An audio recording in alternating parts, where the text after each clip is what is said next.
Хотите поехать в экзотическую страну? Рассматриваете Мексику как вариант, но боитесь туда поехать из-за того, что вам рассказывают в новостях об этой стране? Тогда это видео именно для вас. Всем привет, меня зовут Элла, я латышка, живущая в Мексике. И в этом видео я хотела бы поделиться с вами некоторыми советами для вашей удачной и успешной поездки в Мексику. В Мексике на каждом шагу наркобароны, вечные перестрелки и грабят на каждом углу. Но, тем не менее, здесь красивые пляжи просто как в раю. Наверное, это и многое другое вы уже слышали о Мексике. На самом деле все, конечно, не так страшно. И эта информация вся очень преувеличена. Нас, правда, очень сильно запугивают всякими новостями. И, между прочим, сама Мексика как государство признает, что обычно, как только происходит здесь что-то, правда, неприятное, нехорошее, именно этим и делятся журналисты вместо того, чтобы писать о чем-то хорошем. Так что, честно говоря, это правда все преувеличено. Мексика такая же, как и другие страны. Конечно, что-то может произойти. Опять-таки, все зависит от вашего круга общения.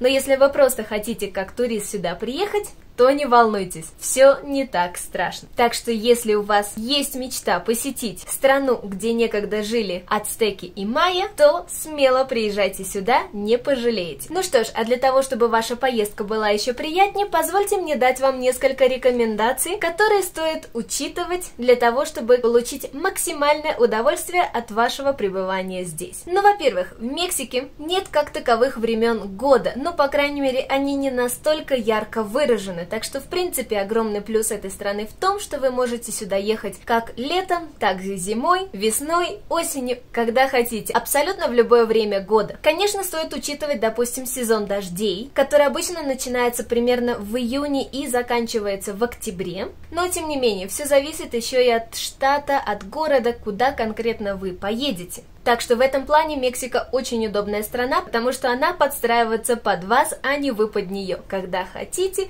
тогда и можете ехать. Хорошая погода, в принципе, в большинстве случаев вам обеспечена. Но здесь надо упомянуть и пункт номер 2. Нам кажется, что в Мексике всегда очень жарко. Ну что ж, не поверите, но в Мексике также бывает и холодно, и даже выпадает снег.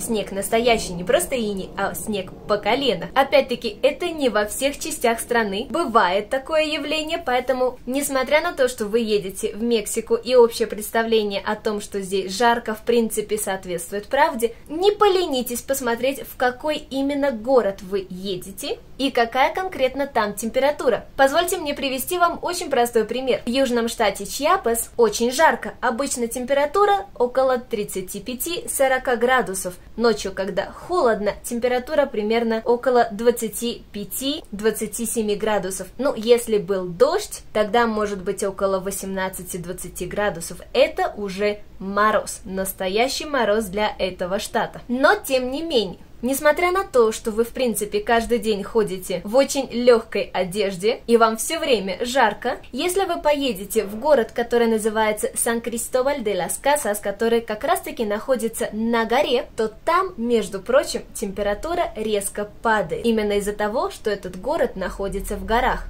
Так что здесь получается такой парадокс. У подножья этой горы вам жарко, вы в шортах и в майке на бретельках, допустим, но поднимаясь в город, возможно, вам даже понадобится свитерок и куртка. То же самое и в столице, в Мехико. Обычная температура днем в течение всего года здесь от 24 до 27, а то и 30 градусов. Но, тем не менее, по ночам температура бывает, допустим, 15-20 градусов, а то может быть и вовсе ниже нуля, что, конечно же, совсем не жарко. Так что, действительно, посмотрите прогноз погоды и температуру именно в том городе, в том штате, куда вы едете. И, может, пуховики вам не понадобятся, но какой-нибудь свитерок или куртка вам не помешают. Хотя, если вы едете в горы или, допустим, хотите покорить и залезть на какой-нибудь вулкан, то здесь, возможно, вам даже понадобится какой-нибудь пуховичок, шапка, шарфик, перчатки, все как зимой. Опять-таки, лезем в горы, там лежит снег и там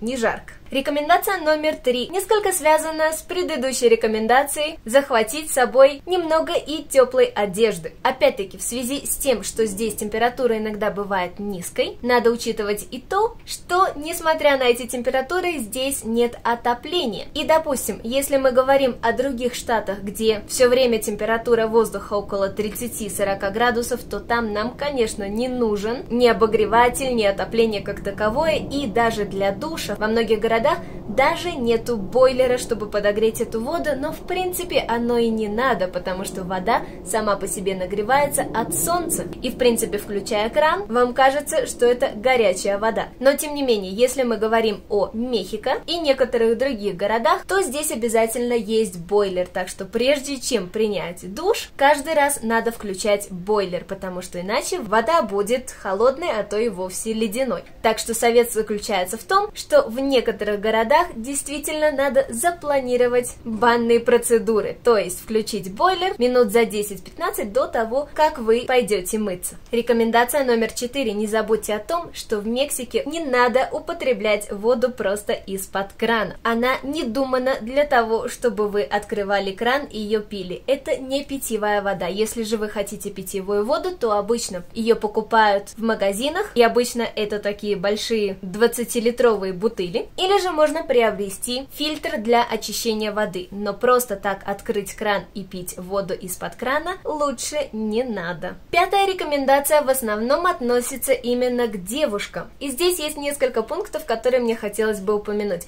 Во-первых, я действительно не советую девушкам брать сюда обувь на каблуках или же на высокой платформе, которой можно ходить только по ровной, красивой дорожке. Честно говоря, дороги в Мексике, мягко говоря, не в самом хорошем состоянии. Крайне сложно найти улицу, где действительно будет просто красивая, ровная дорога, без ям, без дырок и прочих неожиданностей, которые могут сделать вашу прогулку на каблуках просто невыносимой. Так что лучше всего берите удобную обувь, это раз. Во-вторых, лучше для вашей же безопасности, правда, не берите с собой никаких украшений. Золотые кольца, цепочки, сережки, браслетики лучше оставьте дома для вашей же безопасности, на всякий случай. Просто чтобы не испытывать судьбу и не спровоцировать кого на какой-то нехороший поступок. Ну и третье, самое главное, несмотря на жаркую погоду, девушки, я действительно не рекомендую вам брать с собой много коротких платьев, шорт и маек с глубоким декольте. Короткие юбки тоже очень ограничены, а то и вовсе желательно просто джинсы. Я когда только сюда приехала, я никак не могла понять, почему вместо того, чтобы носить юбки, платья, местные женщины ходят исключительно в джинсах круглый год, несмотря на жару. Но учитывая то, что здесь есть некоторые проблемы с тем, как мужчины реагируют на женщин и на открытые части тела, лучше, опять-таки, для собственной безопасности не рисковать и не оголяться особо. То есть даже плечи, допустим, или какой-то вырез, подумайте дважды, прежде чем надеть это. Опять-таки, кто знает, но это может кого-то спровоцировать, и ничего хорошего для вас из этого не выйдет. Так что, несмотря на жаркую погоду, возьмите одежду самую разную с собой, как более закрытую, так и более открытую. Ну и шестой совет. Мексика известна своими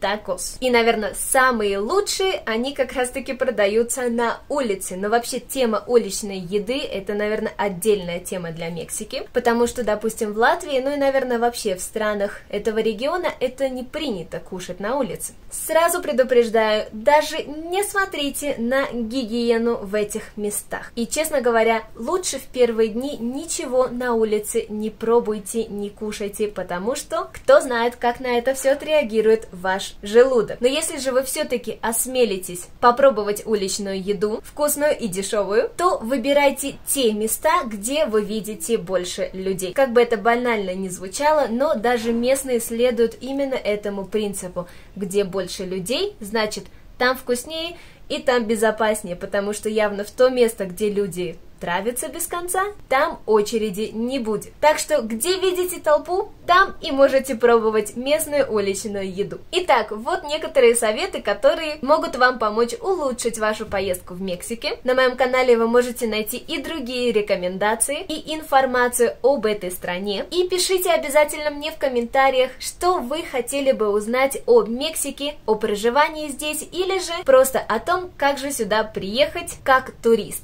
Куда ехать, какие места посещать, пишите это все в комментариях. И если вам понравилось это видео, то ставьте лайк, делитесь этим видео с друзьями и обязательно подписывайтесь на мой канал и нажимайте на колокольчик, чтобы быть одним из первых, кто получит мое следующее новое видео. На этом у меня все. Увидимся в следующем видео.